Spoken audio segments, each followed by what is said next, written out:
Clear बेटा। उसके बाद देखो आगे उसने आपको बताया हुआ है कि हमेशा जो है there are certain characters which are the dominant one and there are certain characters which are the recessive one. तो through this pictorial representation he want to show you कि डोमिनेंट कैरेक्टर जो है it is always a powerful character and recessive character जो है वो उतना powerful नहीं होता जितना कि डोमिनेंट कैरेक्टर होता है। तो इसीलिए F1 जनरेशन में हमें डोमिनेंट कैरेक्टर अपीयर होता है। But when the dominant character is present in the F1 generation, तो in the presence of that character, dominant character की presence में recessive character जो है वो hidden रहता है। ठीक है, पर recessive character F1 में बेशक hidden रहता है, पर F2 generation के अंदर देखो यहाँ पर हमें recessive character भी नजर आता है। जैसे हमने tall and dwarf लिए हैं, तो tall and dwarf जो है उसमें से, ठीक है, tall characters जो है वो हमें F1 के अंदर नजर आए, heterozygous tall थे बेशक, पर जब हमने F2 जनरेशन ऑब्टेन किया by doing the self pollination of F1 generation, तो we also obtain the dwarf characters as well. तो that is capital T small t, we obtain 2। ठीक है, दीज आर हेटेरोजाइगस टॉल। उसके बाद देखो this is the person Gregor Johann Mendel and he was known as the father of genetics and he did his research on pea plant, garden pea plant और sweet pea plant आप कह सकते हो, and its technical name is Pisum sativum. ठीक है बेटे। उसके बाद हमने ये सारी डेफिनेशन आपको लिखवा दी हुई है। हेरिडिटी वर्ड का क्या मतलब होता है? The transmission of characters from parents to offspring. ठीक है, ऑफस्प्रिंग के लिए वर्ड प्रोजेनी भी यूज किया जाता है। Then what is variation? Variation का मतलब होता है कि प्रोजेनी जनरेशन या डॉटर जनरेशन पेरेंट्स से कैसे डिफर करती है। ठीक है बेटे। उसके बाद जीन्स क्या होते हैं? तो कहते हैं कि genes are unit of heredity and they are located on chromosome. Chromosomes जो है उनमें जीन्स जो है वो प्रेजेंट है डीएनए पर। ठीक है, प्रोजेनी वर्ड किसके लिए यूज किया गया है? तो प्रोजेनी वर्ड यूज किया गया है डॉटर जनरेशन के लिए। क्लियर बेटे। तो उसके बाद वो कहता है कि मेन जो यहाँ पे हेरिडिटी वर्ड जो है उसका मतलब यही है कि हमारे अंदर जो करेक्टर्स हैं वो कहाँ से आते हैं? हमारे पेरेंट्स में से आते हैं। We generally obtain this characters from our parents. ठीक है, सुहाना जो कह रही है वो पैराग्राफ में मैं एक्सप्लेन कर दूंगी थोड़े टाइम में, I will take some time. ठीक है, जीनोटाइप वर्ड का मतलब होता है बेटे जेनेटिक मेकअप किसी ऑर्गेनिज्म का कैसा है, मतलब उसमें कौन कौन से जीन्स प्रेजेंट है, कौन से एलील्स प्रेजेंट है, उसको हम उसका जीनोटाइप कहते हैं। फिनोटाइप वर्ड का मतलब है कि पर्टिकुलर प्लांट या फिर एनिमल स्पीशीज जो है वो एक्सटर्नली हमें कैसे नजर आती है, तो that is known as phenotype. What are alleles? तो आपको बताया था कि alleles are the alternative form of a gene. एक जीन की 2 एलील्स होती हैं हमेशा, और एक एलील हमेशा डोमिनेंट कैरेक्टर को रिप्रेजेंट करती है, दूसरी एलील हमेशा रिसेसिव कैरेक्टर को रिप्रेजेंट करती है। ठीक है, so there is a cartoon visible on your screen कि dominant character is a powerful one and recessive is less powerful as compared to dominant. That's why it is not appearing in the F1 generation and it appears in the F2 generation but 3 times less than dominant. ठीक है, ये सारी terms आपको बता दी थी। Homozygous word का क्या मतलब है? The form of a trait in which both alleles of a gene are similar. ठीक है, तो कहते हैं कि एक जीन जो है अगर उसके दोनों ही एलील्स जो हैं जो किसी कैरेक्टर को रिप्रेजेंट कर रही हैं, अगर वो दोनों एलील एक जैसे हैं तो उसको हम होमोजाइगस कहते हैं। तो देखो जैसे कैपिटल टी यहाँ पर होमोजाइगस टॉल कंडीशन को रिप्रेजेंट कर रहा है। क्लियर बेटे। हेटेरोजाइगस वर्ड का मतलब है the form of a trait in which both the alleles of the gene are not similar. ठीक है, अगर किसी कैरेक्टर को रिप्रेजेंट करने वाले जीन की दोनों एलील सिमिलर नहीं है, यानी एक एलील कैपिटल टी है एक स्मॉल टी है, तो उस कंडीशन को हम हेटेरोजाइगस कंडीशन कहते हैं। तो F1 के अंदर हमें जो प्लांट मिलता है वो हेटेरोजाइगस टॉल कैरेक्टर को रिप्रेजेंट करता है। ये प्योर नहीं होता, ये इम्प्योर होता है क्योंकि एक एलील इसमें कैपिटल टी है और एक इसमें स्मॉल टी है। ठीक है बेटे। डोमिनेंट वर्ड का क्या मतलब है? The form of a trait that appears or seen more often and is found in F1 generation. ठीक है, करेक्टर की वो फॉर्म जो आपको अक्सर किसमें नजर आती है? F1 जनरेशन में नजर आती है। That form is known as the dominant form, उसको हम डोमिनेंट फॉर्म कहते हैं। तो now the structure of the DNA is visible on your screen. All of you know that कि भाई जीन्स जो हैं जिन्हें हम यूनिट ऑफ हेरिडिटी कहते हैं वो डीएनए पे प्रेजेंट होते हैं, और डीएनए इटसेल्फ इसके अंदर प्रेजेंट है क्रोमोसोम्स में, और हर एक क्रोमोसोम की 2 आर्म्स होती हैं which are known as chromatid. ठीक है, तो हर एक क्रोमेटिड जो है उसके अंदर जो है ये डीएनए हेलिक्स जो है इस तरह का हेलिकल स्ट्रक्चर रखता है, जैसे एक रोप जो है उसको इंटरबाइंड किया गया हो, और इसके अंदर जो 3 चीजें होती हैं, ठीक है बेटे, जो बॉडी है डीएनए की, इंफ्रास्ट्रक्चर जो है डीएनए का, वो शुगर और फॉस्फेट से मिलकर बना हुआ होता है, और सेंटर में जो आपको लेडर लाइक अरेंजमेंट नजर आ रहा है, वहां पे नाइट्रोजीनियस बेसेस होते हैं। ठीक है, तो नाइट्रोजीनियस बेसिस जो है यहाँ पे प्रेजेंट है। सभी बच्चे अपने नेम के अकॉर्डिंग एंटर करेंगे। अभी तो मैंने स्टूडेंट को एंटर कर लिया, अगर किसी बच्चे का नेम मुझे स्क्रीन पे विजिबल नहीं होगा तो I will not enter that student. ठीक है, तो that student might waste my time. तो it is my request to all the student कि they must enter with their name, अपने नाम से एंटर करें आप। ठीक है, ऐसे ही किसी भी फोन से ना एंटर कर जाए, एक स्पेसिफिक फोन रखें आप अपना कि उससे मैंने एंटर करना है। क्लियर बेटे? तो now see this is the structure of DNA. उस दिन मैंने आपको ब्लैक बोर्ड पे भी ड्रॉ करके बताया था। तो डीएनए जो है वो 3 थिंग्स से मिलकर बना है। One is nitrogenous bases which are arranged in this ladder like part of the DNA, और आसपास की जो इसके स्ट्रैंड्स हैं वो 2 चीजों से मिलकर बने हैं, फॉस्फेट एंड शुगर मॉलिक्यूल से। ठीक है, उसके बाद देखो रिसेसिव वर्ड हमने किसके लिए यूज किया था, उस करेक्टर के लिए हमने रिसेसिव वर्ड जो है उसको यूज किया है, जिसमें वो कहता है कि जो हमें F1 जनरेशन में नजर नहीं आता, and it remains hidden in the presence of dominant character, but ये रीअपियर होता है F2 जनरेशन में और हमेशा 3 टाइम्स लेस होता है डोमिनेंट करेक्टर से। ठीक है, मोनोहाइब्रिड। मोनोहाइब्रिड वर्ड का मतलब है कि ऐसा क्रॉस, ठीक है, जिसमें वो कहता है कि हमें एक टाइम पे एक ही जीन जो है उसको स्टडी करते हैं, that is known as a monohybrid cross. ठीक है बेटे, डाईहाइब्रिड क्रॉस क्या है, तो सच अ क्रॉस जिसमें हम 2 जीन्स किस तरह से इनहेरिट होते हैं from parent generation to daughter generation, that is known as dihybrid cross. Then we have Punnett square. ठीक है बेटे, पुनेट स्क्वायर आपको बताया था कि it is a square like you can say function, mathematical function, जिसमें हम क्या करते हैं, जितने भी तरह के पॉसिबल जीनोटाइप्स हो सकते हैं उसको हम जेनेटिक क्रॉस में जो होते हैं उनको हम रिप्रेजेंट करते हैं। तो it was first developed by the British scientist and his name was R C Punnett. तो in honour of the scientist it is known as Punnett square. Clear बेटे?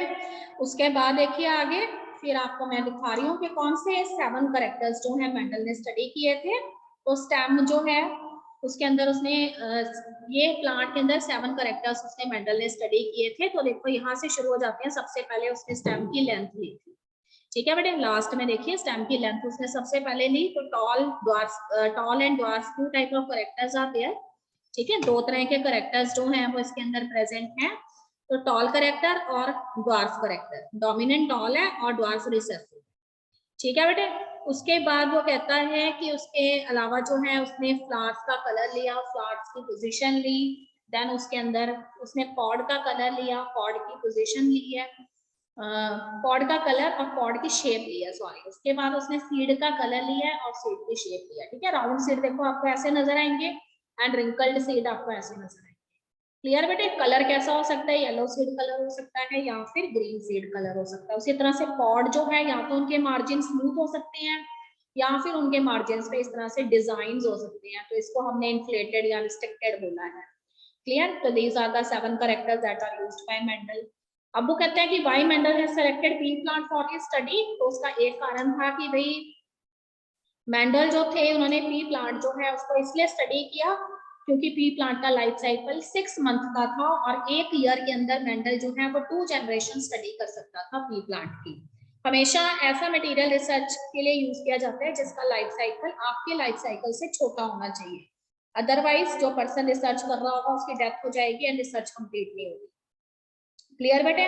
सेकंड पॉइंट था कि बहुत सारी वैरायटीज अवेलेबल थी पी प्लांट में and all of these varieties have alternative contrasting forms. तो कुछ करेक्टर उनमें डोमिनेंट थे, कुछ करेक्टर उनमें रिसेसिव थे, तो इसीलिए मेंडल ने 7 कंट्रास्टिंग करेक्टर्स को स्टडी किया। थर्ड पॉइंट इज कि सेल्फ पॉलिनेशन भी पी प्लांट में इजीली करवाई जा सकती थी एंड क्रॉस पॉलिनेशन भी करवाई जा सकती थी। तो that's why Mendel has selected this pea plant. Clear बेटे? तो see these are the pictures of the pea seeds. ठीक है, सभी बच्चे मटर जो है उसको पहचानते हैं बड़े आराम से। तो जनरली ये पी प्लांट्स जो है ना वो लेटरल पोजीशंस पे पॉड्स इसकी लगती होते हैं, टर्मिनल पे कम लगती है। ठीक है, तो मेंडल जो है उसने इसको पाइसम सेटाइवम का नेम दिया। Technically it is known as pisum sativum. ये मैंने और पॉइंट लिखे हैं कि मेंडल जो थे उसने पी प्लांट को क्यों सिलेक्ट किया था, तो you go through this later on. Then 3 laws of inheritance दिए थे बेटे मेंडल ने। First law is known as principle of dominance.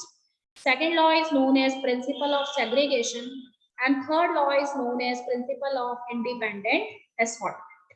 ठीक है, ये सारे लॉज मैंने आपको एक्सप्लेन किए थे क्लास में। अब मैं बारी बारी एक एक बताऊंगी आपको। लॉ ऑफ डोमिनेंस हमें क्या कहता है कि अगर हम जो है कोई दो ऐसे पेरेंट्स लेते हैं जो अपने अपने करेक्टर के लिए होमोजाइगस हैं या फिर प्योर हैं, जैसे मैंने यहाँ पे फ्लावर कलर लिया and some of the flower color is red in color and some flowers are white in color and both of these are pure for their characters.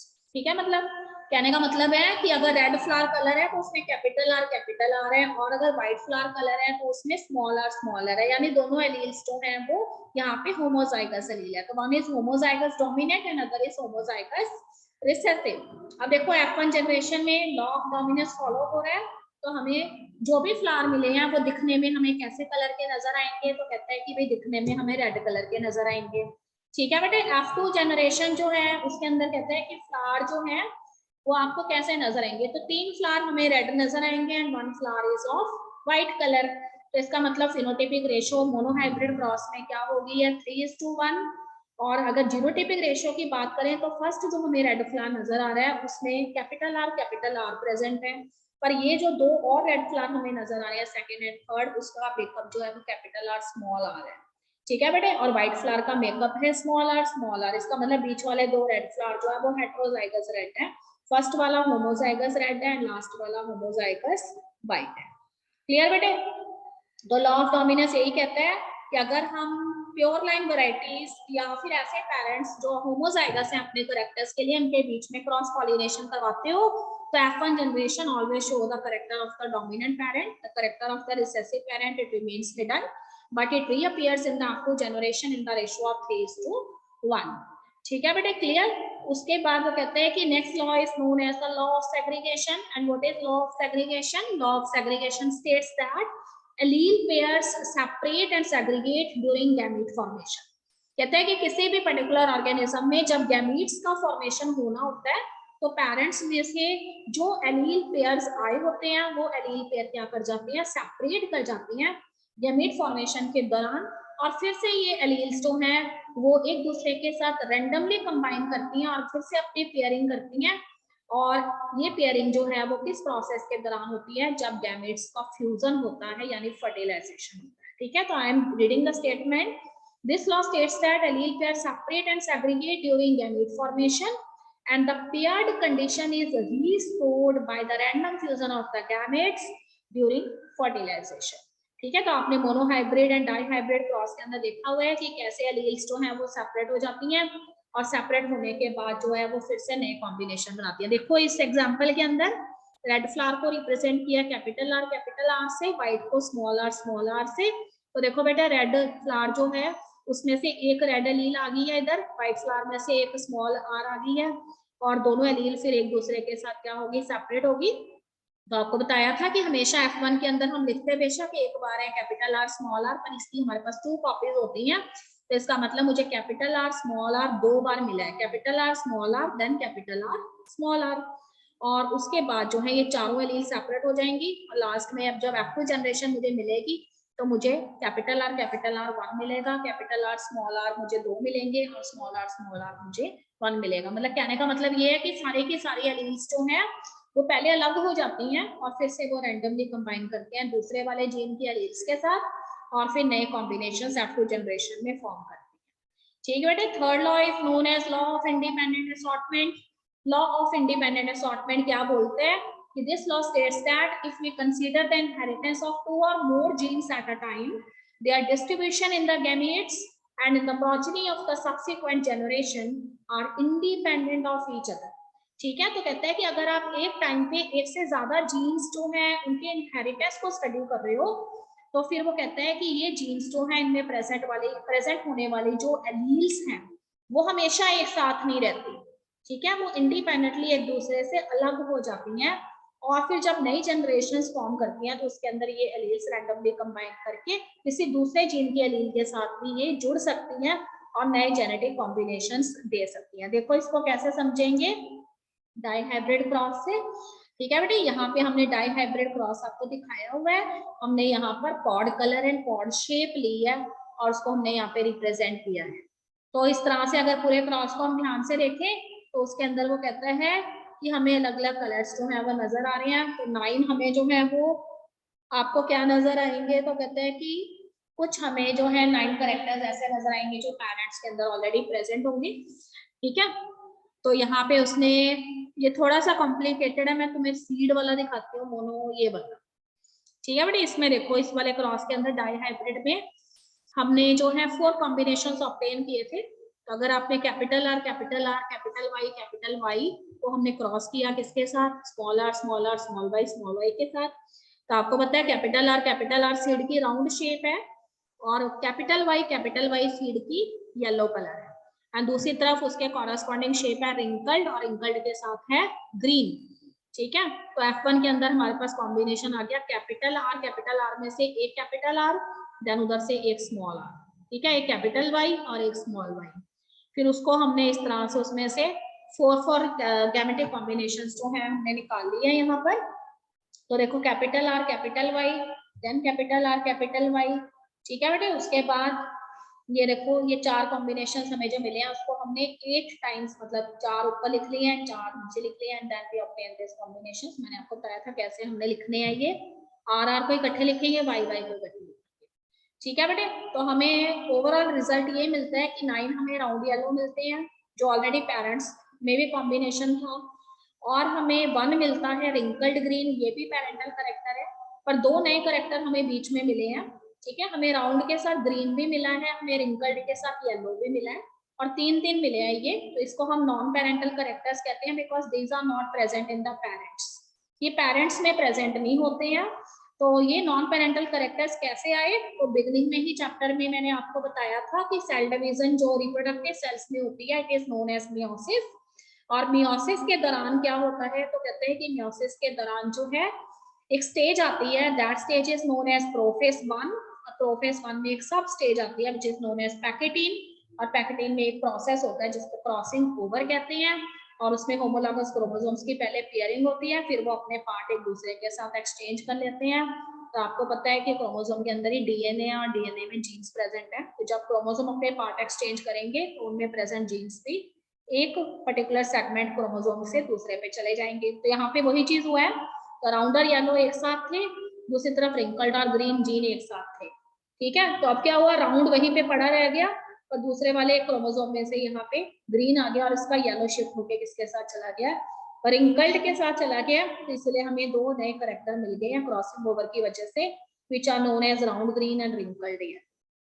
Clear बेटे, तो ये सारे क्रॉसेस मैं आपको करवा चुकी हूँ। मोनोहाइब्रिड क्रॉस ब्लैक बोर्ड पर, ये such a cross in which we study the inheritance of 1 gene at a time. तो मैंने टॉल एंड डॉल्फ करेक्टर लिए, फिर मैंने देखा कि मुझे F1 के अंदर हाइब्रिड मिला है जिसका मेकअप है कैपिटल T स्मॉल t, दिखने में कैसा होगा, टॉल होगा।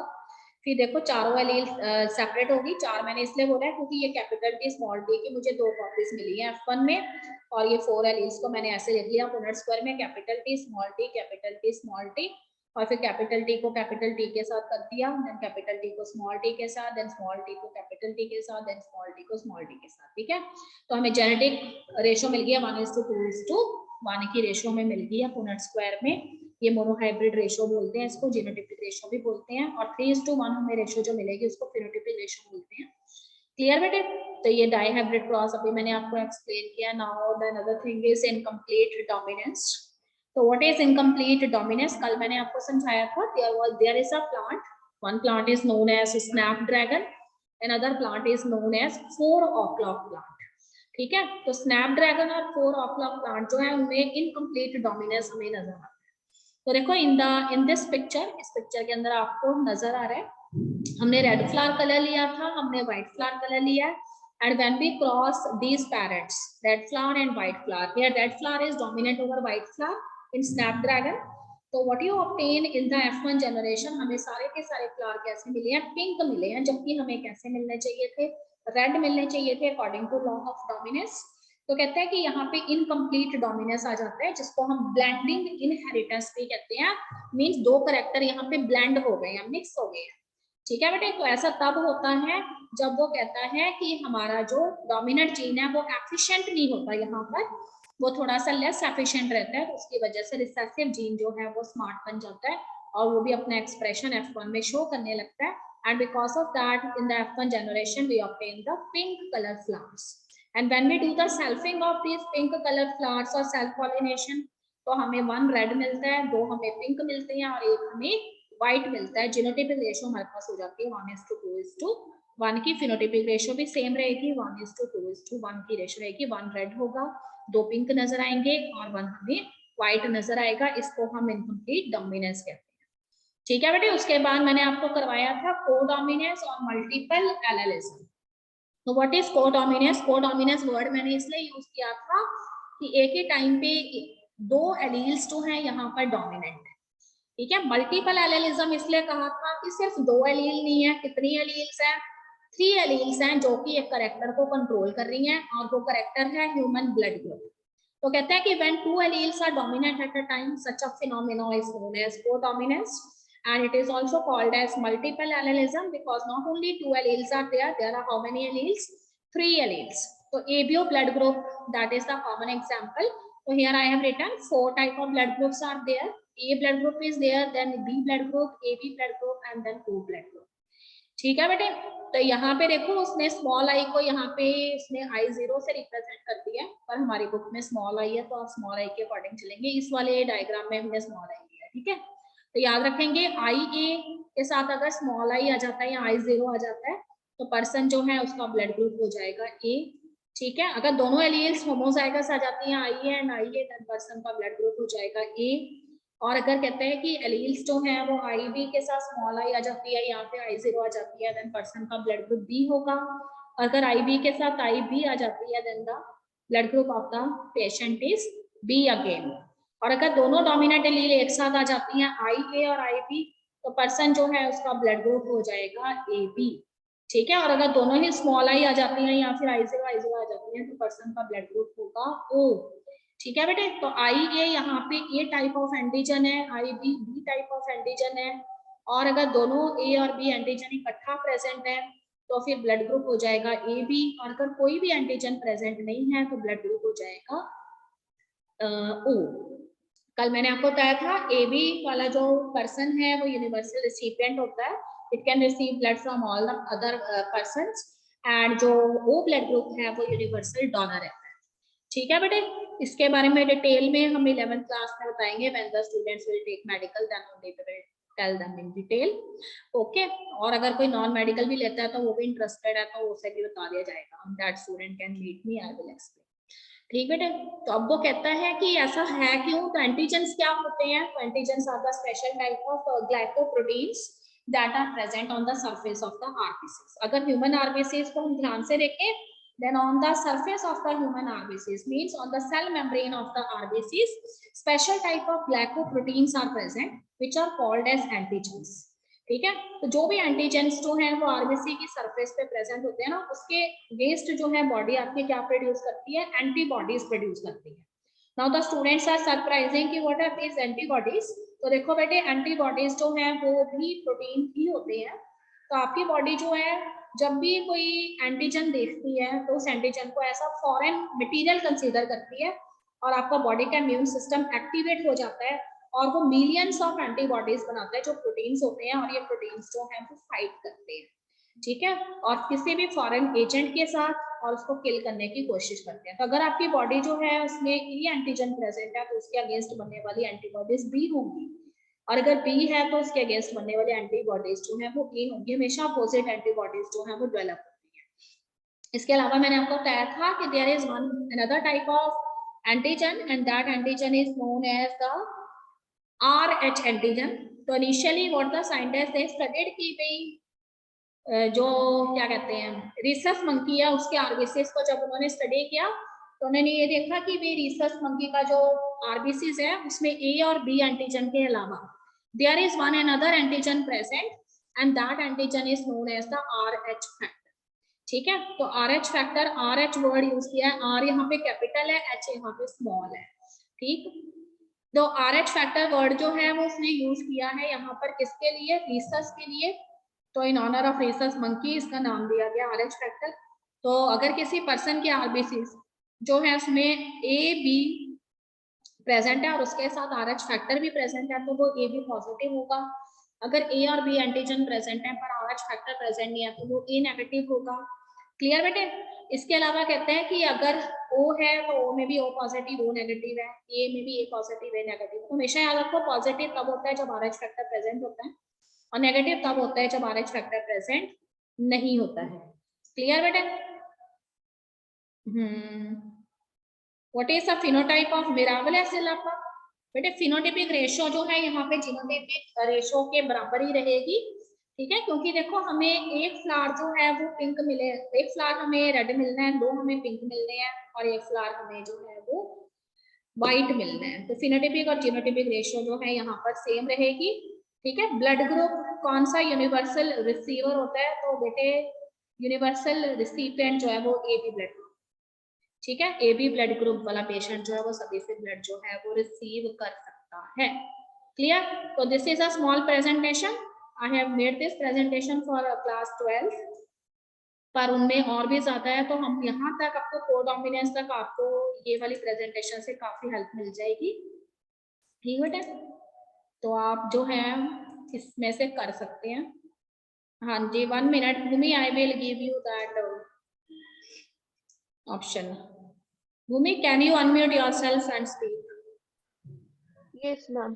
मैम कई बार डॉक्टर्स कहते हैं कि जैसे ओ पॉजिटिव वाला जो पर्सन है वो ओ नेगेटिव को ब्लड नहीं कई बार डोनेट करता क्योंकि वो उसे इन्फेक्शन हो जाएगा, बट उसका ओ नेगेटिव वाला ओ पॉजिटिव को डोनेट कर देता है, तो ये उसका बेटे रेस्पेक्ट।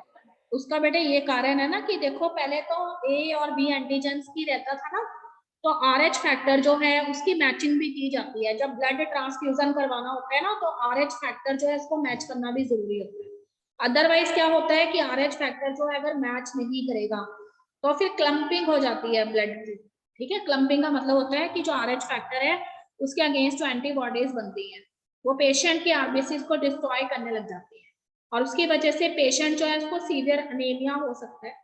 तो इसीलिए उस केस में जो है वो रहता है। कल मैंने आपको बताया था कि अगर हम O नेगेटिव की बात करते हैं तो O नेगेटिव इंडियन पॉपुलेशन में सिर्फ 8 to 9% पॉपुलेशन के अंदर पाया जाता है, तो ये रेयर ब्लड ग्रुप है।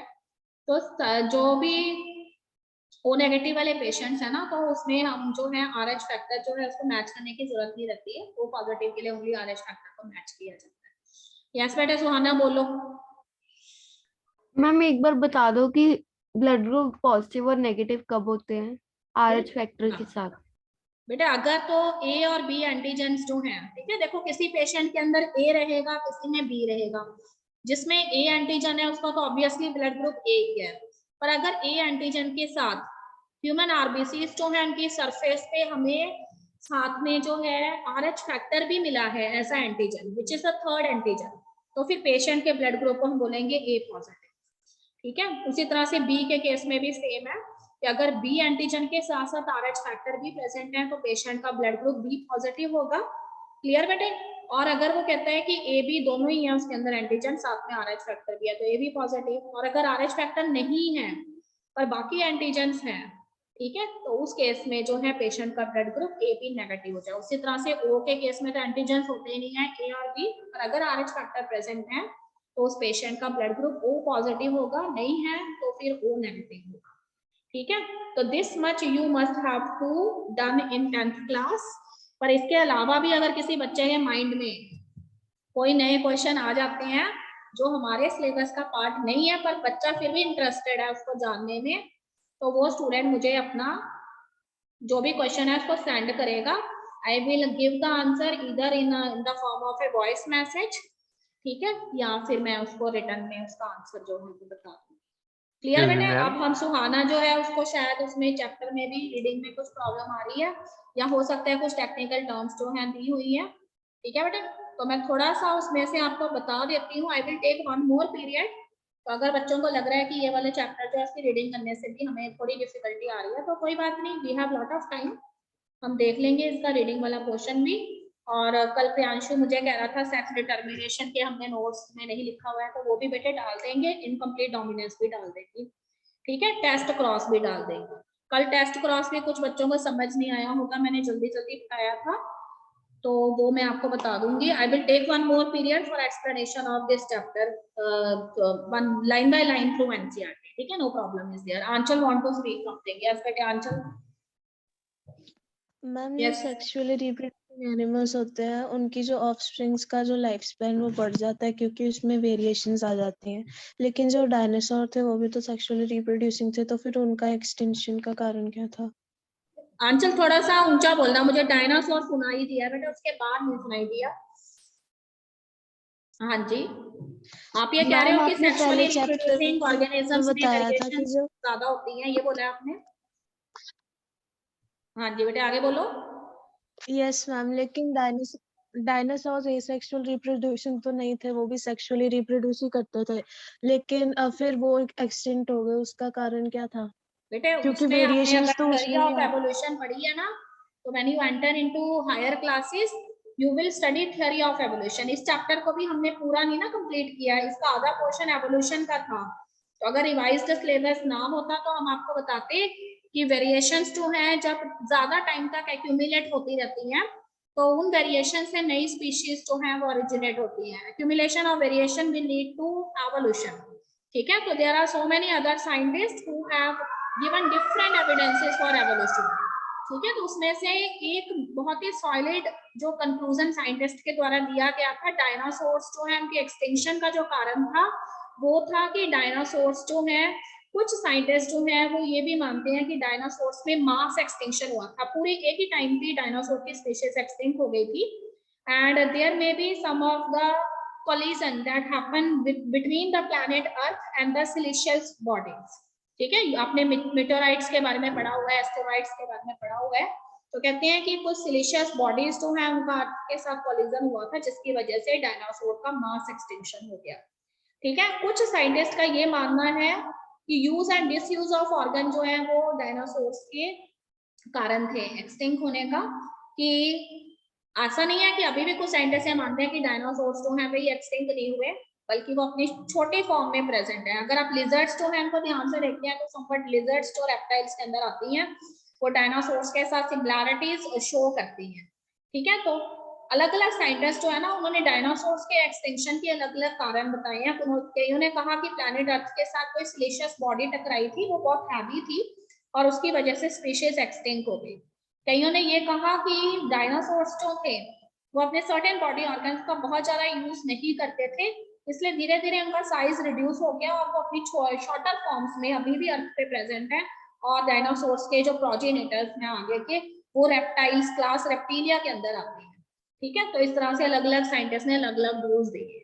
क्लियर बेटे? तो अब मैं ऐसे करूंगी, अब हम एक बार ये चैप्टर जो है उसकी भी लाइन टू लाइन कर लेंगे बेटे. उसके बाद फिर मैं आपको एनसीईआरटी क्वेश्चंस जो हैं, ठीक है, या तो उसकी वीडियो रिकॉर्डिंग करके भेज दूंगी और रिटर्न में भी भेज दूंगी, आपने कर लेनी है. ठीक है, now the period is over. तो नेक्स्ट टाइम जब भी हमारा पीरियड आता है उसमें हम एनसीईआरटी वाला चैप्टर भी एक बार कर लेंगे. ठीक है, I will send you some material तो you go through that and write it in your fair copies. Clear beta? If still there is any doubt or any question in the mind of the student, so that student will send their question on my WhatsApp. Okay, student, have a nice day. Thank you so much.